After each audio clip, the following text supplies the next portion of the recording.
Fred's not a great lover. The only thing Fred loves is inventory control. All day long at the factory he controls inventory, and then when he gets home he controls inventory. On our vacation he controls inventory. He controlled inventory on our honeymoon. Where is he now? Visiting his mother. She has some inventory. Oh. Hi, honey, I'm home. Brought some inventory with me. My God, it's my husband. Hi, dear. Guess what I did today? I control... Oh, my God, my wife. Now, Fred, I can explain. My best friend. Hi, Fred. Isn't that in what you're my saying? bed, in my house, with my pajamas, my aftershave, my good slippers, my bowling trophy, my hand-carved Norwegian teak furloughs, my Roy Rogers vibrator kit, my spirograph drawing, 4 pairs of Argyle socks, my Stan Smith tennis racket with the gummy grip, my Canadian Tire Epoxy body duddy, my 4 tennis dogs. You might as well get dressed. Yeah, right. Same time tomorrow? Sure, let's hope we don't get interrupted.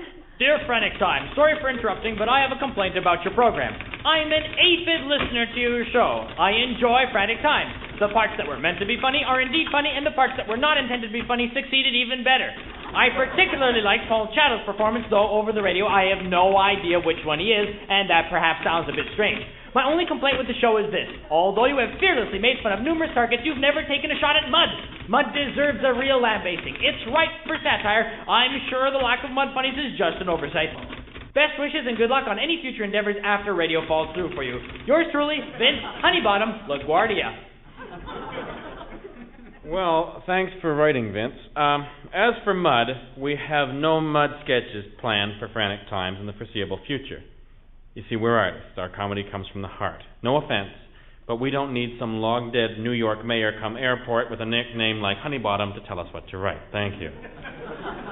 Dear Frantic Times, what is this? Just another candy-ass CBC MOR comedy show with no dangling lower extremities? Spare us the Wayne and Schuster punchlines that arrive by bus.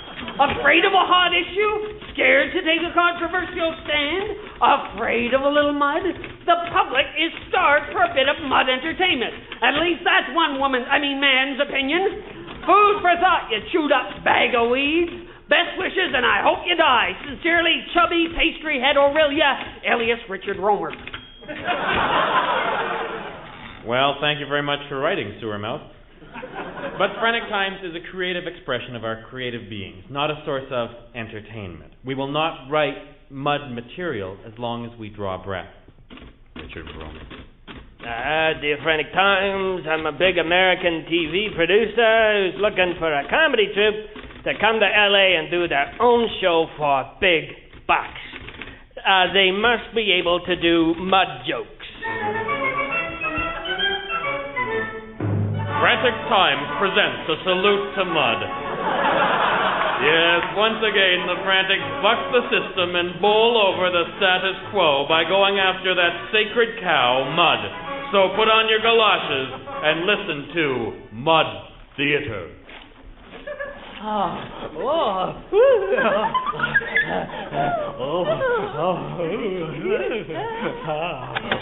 Honey, I'm home. Oh my God, this is terrible. It's your husband? Worse, it's another Frantic Honey, I'm home skit. Oh, if your husband catches me in your mud with you... You've got to hide. Where? In the mud. Take a deep breath. Oh.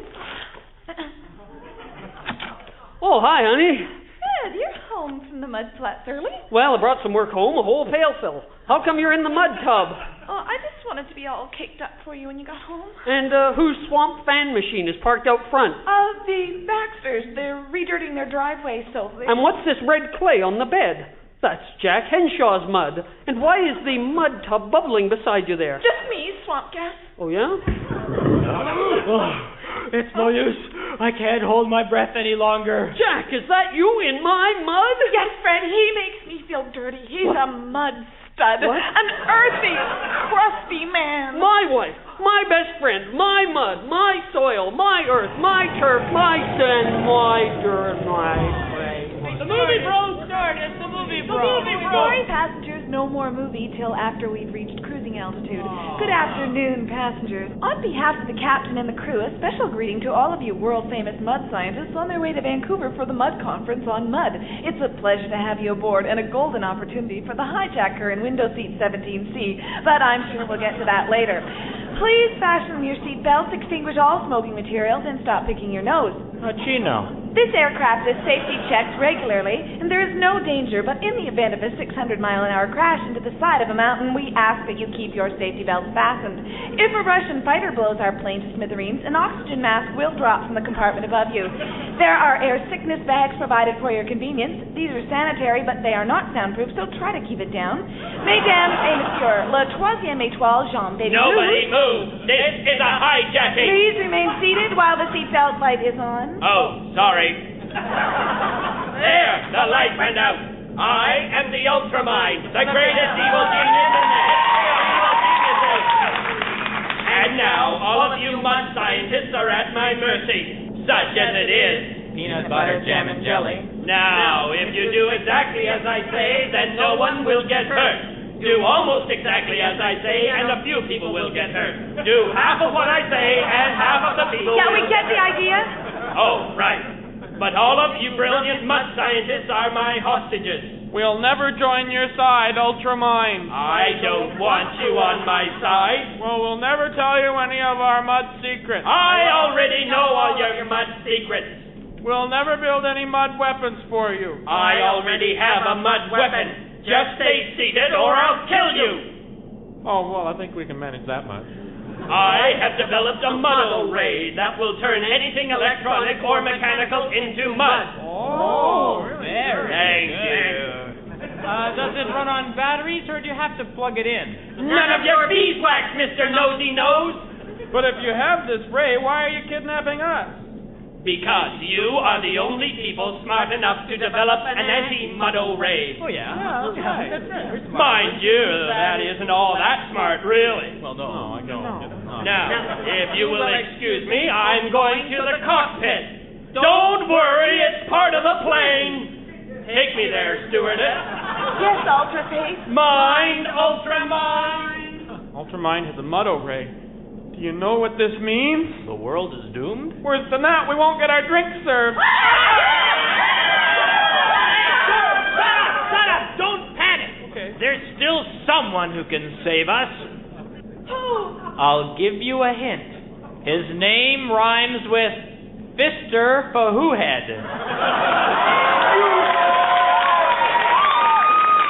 You mean Dister Tattoo Bread? No. Blister Nanu bread. No. Dexter Poo Poo Bread? No. Chester Choo-Choo train. No, listen to me. Blister Cuckoo Bread? Marie Dressler. Close.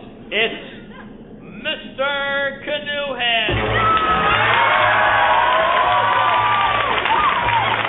When danger strikes, When terror pickets, when horror has wage and price disputes, people call for one man Mr. Canoehead. or his brother Ted.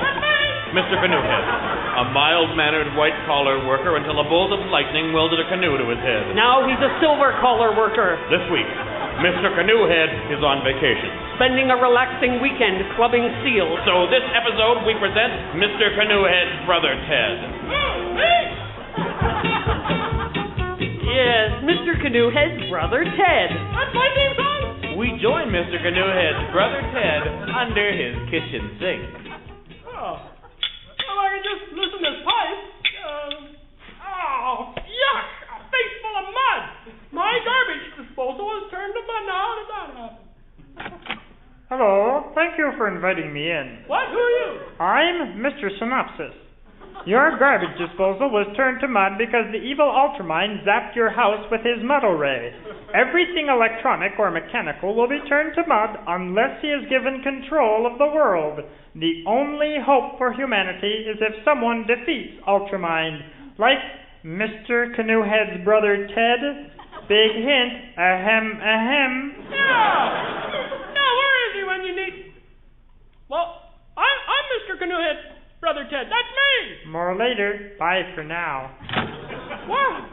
The Ultramind's turning machines into mud. I mean, now's my chance to be a hero and step out of the shadow of my brother's canoe.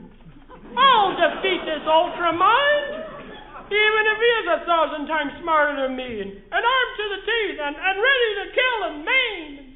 On the other hand, someone's just got to get the mud out from under this sink. I'm sorry. And so ends another exciting episode of Mr. Canoehead's Brother Ted, the suckiest crime fighter the world has ever known. Hey, come on, there's a lot of mud under here. I gotta get it out. Next week, Mr. Canoehead's brother Ted hides under the bed. That's not true. It's just getting the mud out of the spring. Sure. All right. On it.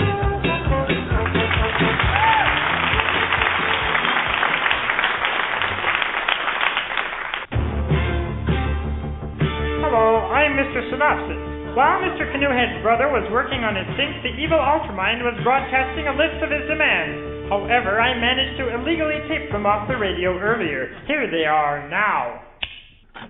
Mina, I'm home. Oh my God, it's Brian! Quick, Flora, hide! Sorry, wrong face.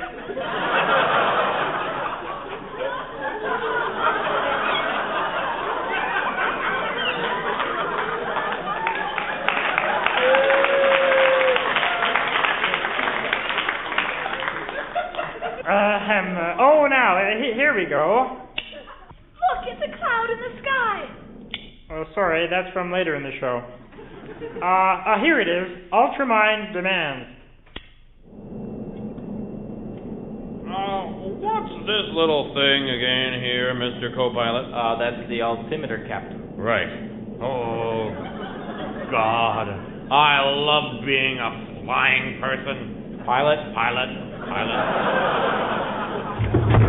All right, nobody move. I am the Ultramind, the greatest evil genius in the history of evil geniuses. Wow, can I have your autograph? Certainly. Who are you? I'm the plane pilot. And you? I'm the fancy pilot. All right. I've autographed this 5x10 glossy. I'll make it to both of you. Love, Ultramind. XOXOXO. Look, he spelled Zoxoxo. Now, give me your radio and let me talk to ground control. Attention, ground control. This is the Ultramind speaking, the greatest evil genius in the history of evil geniuses. I have commandeered this aircraft for my own purposes, and now I shall make my demands. Okay, Ultramind. I've got a pencil and paper. No, that's not enough. I want more.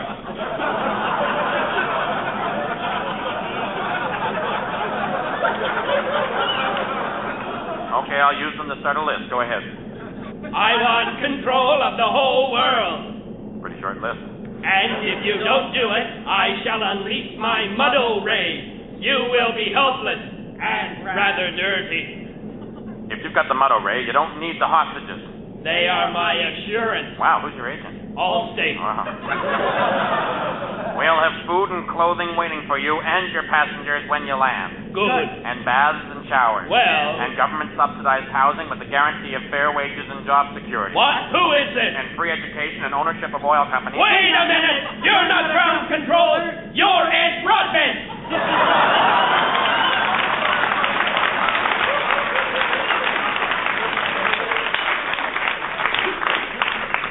Meanwhile, back on the hijacked plane...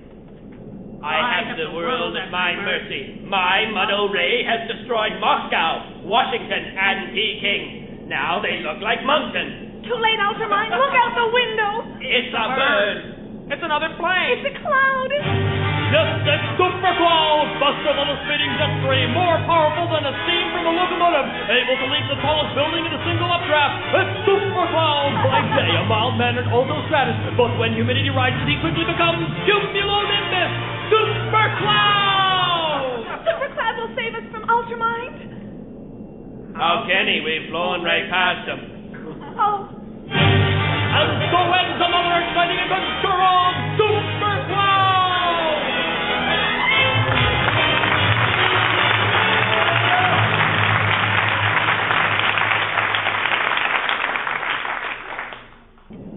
You there, pilot. Has the world replied to my demand? Sorry, Ultrahead. Ultramind! Right, we're coming into Vancouver Airport, Ultrabrain. Head is Ultrahead! But it was Ultramind. That's it! I'm turning you both into vegetables using my Veggie ray.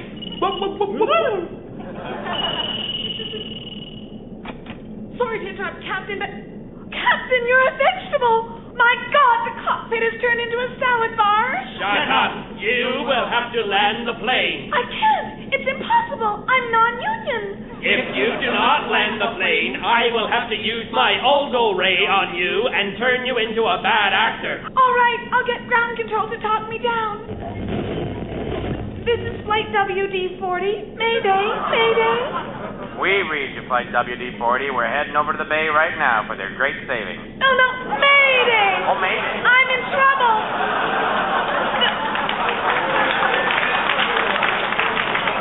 The pilot and co-pilot are vegetables, and I gotta land this plane. Well, there's only one man who can talk you down.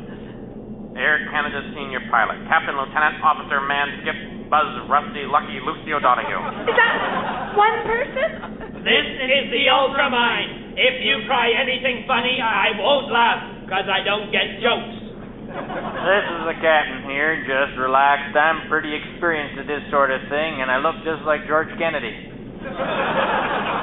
Okay, little darling, first I want you to look for a pink push button right over your head. A pink button? Right. Now, you can't miss it. Push that button twice. 1, 2, just like that.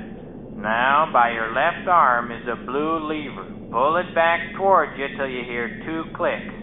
After you've done that, look in front of you for the green knob marked Capcom Flight CAG. It's next to the yellow and red gauge marked Vectog Dude. Check the magenta Subnox Shop Loop Electric Doctor dial against the reading on the Bloop Nub Flop Zip Flat Scoop. Twist it counterclockwise until it reaches the Hex Door Lock Nub Met Zoop Fudge.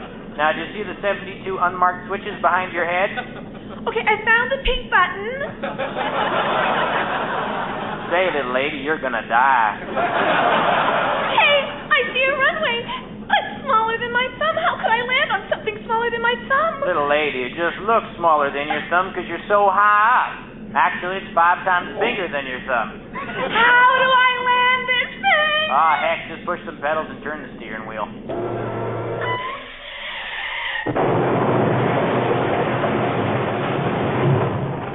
Perfect 3-point landing. Unfortunately, the 3 points were the tail, the wingtip, and the cockpit. Ooh, last time I fly charter class. All right, have my demands been met? I wanted the world. I only see the Vancouver airport part of it. I demand the earth, for I am the Ultramind, the greatest... All right, Ultramind, you're surrounded. We've got 5 regiments of Canadian soldiers, half the Canadian Navy, and the entire Canadian Air Force ready to stop you. I'll turn their equipment to mud. What equipment?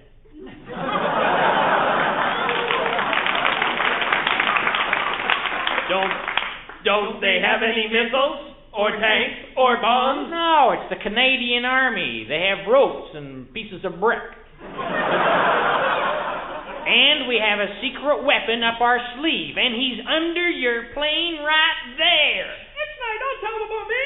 Curse it! It's Mr. Canoehead's brother Ted. Just fixing the plane, I've got some mud on it and... The man's a coward, a speck of dust, a nothing. No, really, it needs fixing. Silence! Now I will destroy you with my muddle ray.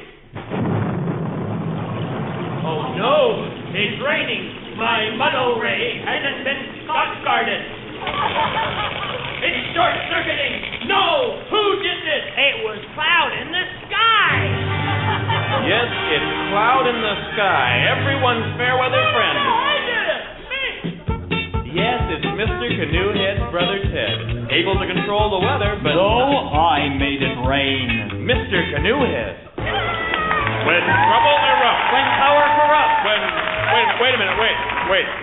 How could Mr. Canoehead make it rain? Well, I leapt out of the airplane high above the cloud and seeded them. My canoe was icy cold when I passed through the cloud and the water condensed into rain. That's better.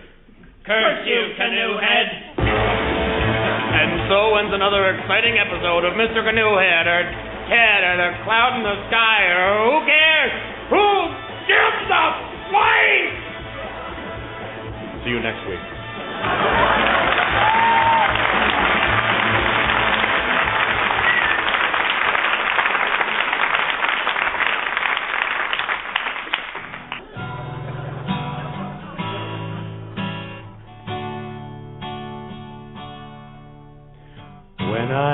look at you, I think of mud. Every time I see your face, it's mud. You're the only girl I'm dreaming of. Is this mucky feeling really love? When you go away from me, I hurt.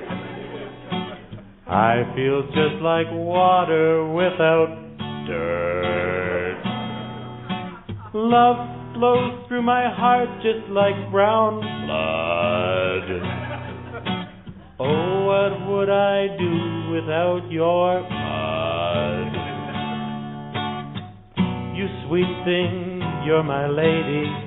You've got more dirt than Brady. You're more than just my buddy. You're sexy, sweet, and muddy.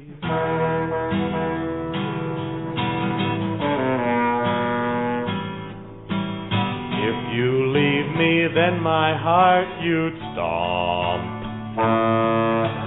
'Cause my love is deeper than a swamp.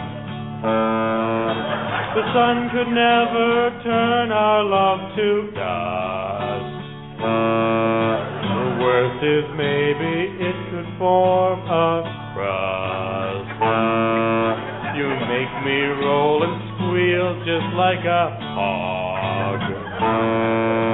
Baby, won't you sink into my bog? Clean girls aren't my type with all their suds. I would rather lie here in your mud.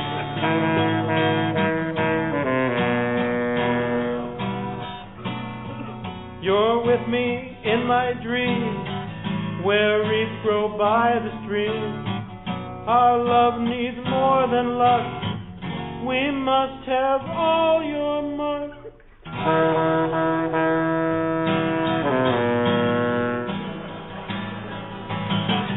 Baby, take me in your murky mud.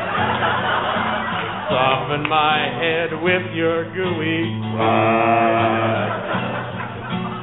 You have got more dirt than Bud the Spud.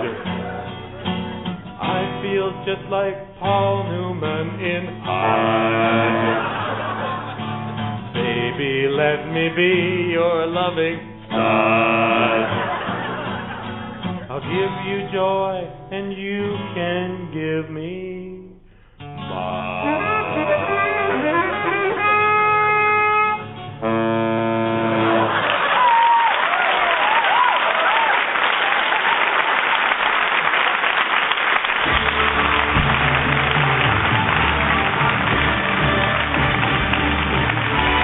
Thank you very much, ladies and gentlemen. You have been listening to Frantic Times, conceived, written, and performed by the Frantics, and they are Paul Channel, Dan Reddican, Peter Wildman, and Rick Green. Special guest is Meg Ruffin. Sound effects by Anton Zabo. Technical production, Brian Dawes, Mike Burnett. Production assistant was lovely Deborah Toffin. Frantic Times is produced in the Floating Blue Orchestra by Mr. David Milligan. You've been a lovely audience. Have a nice lunch. Good night, everybody. Goodbye.